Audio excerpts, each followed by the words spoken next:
Hey guys, so today I'm going to be looking at therapists revealed that I know I'm not supposed to judge, but holy shit moments. Yeah, let's just get right into the video. I once had a man who was attending family therapy with his 3 children admit that his last child, a girl, was an accident we tried to abort. We only wanted boys. The sad thing is, the girl didn't even look bothered.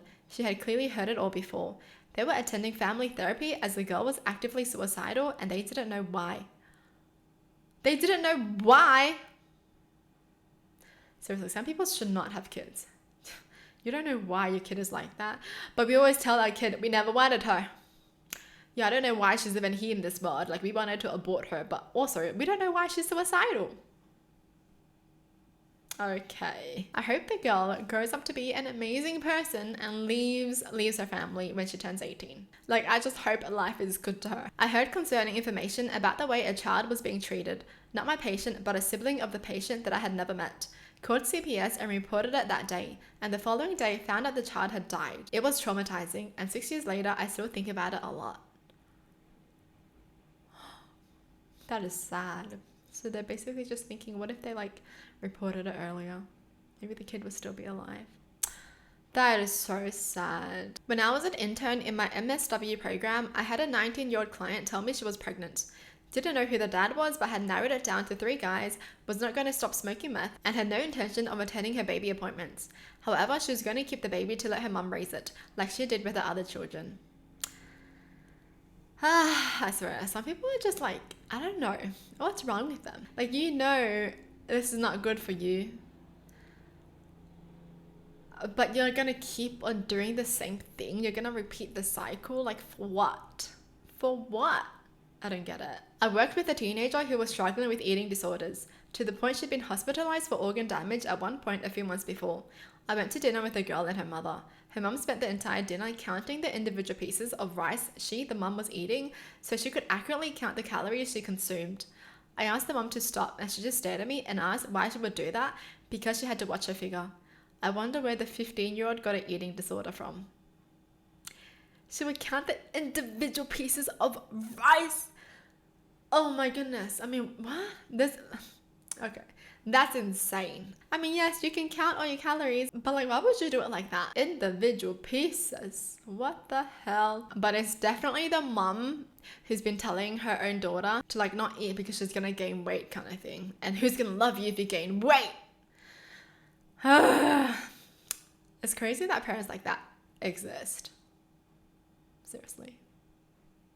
It's really sad. Imagine growing up in that kind of household. So you view that you're only going to get love by your physical body.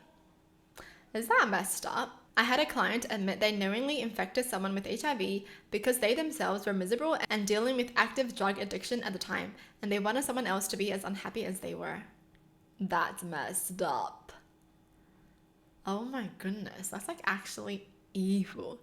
The fact that you're unhappy, but you also want other people to be unhappy because you're unhappy, huh?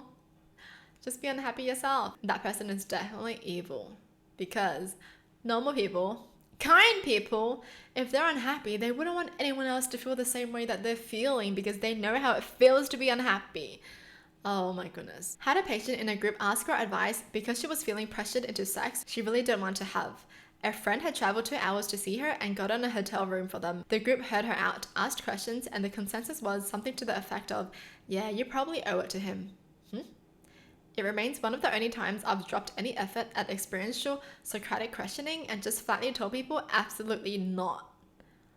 The group was like, you probably owe it to him. What? If you're not comfortable with doing anything, don't do it. Don't do it because you're going to regret it. Oh my goodness, what in the world? Some people actually think like that. I work as a mental health counselor. I'm licensed as a marriage and family therapist at a middle school ages 11 to 14. I never judge any of the kids' actions, but some of these parents though.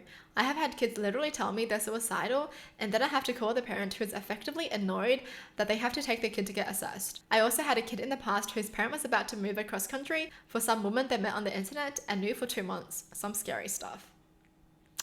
The parents would get pissed off. Oh man, some kids. That's so sad. Imagine having a parent that they're not even worried about you when they hear about that. Isn't that sad? Makes me sad. When clients come out very casually and say a family member that they've mentioned is still in their lives, I rated them when they were young. What? Why are they still in their lives? What? Is this because like the family just none of them believe them? And like they're always just like, you're making it up. Don't bring shame to the family. That's crazy. Mother gave up kids to stay with the pedophile. What? So she went to therapy for that? What? Dude, if I was the therapist, oh, you don't get out. Get out. Okay, you don't even deserve to be better, okay? Like, no, just rot in hell. Bye. I definitely cannot be a therapist because I'll be judging so hard. Nothing shocks me after 30 years in the field, so I never think holy shit. However, the most depressing thing I come across from time to time is the female patient who submits to an abusive relationship in the kink community. What? So they think they're allowed to be treated like shit because that's like a kink or something? Oh, that's so sad. I had this client tell me they were afraid to move forward in the relationship because they thought the partner might become a secret vampire. They were worried that one day the partner would literally start sucking their blood. It took everything in me not to burst out laughing. The things people come up with when they're feeling stressed, I totally get it. Anxiety can make your brain go wild. I helped them sort through it, and they ended up realizing they were just projecting fears from an old horror movie. Still, that was one of those, did I just hear that right moment for me?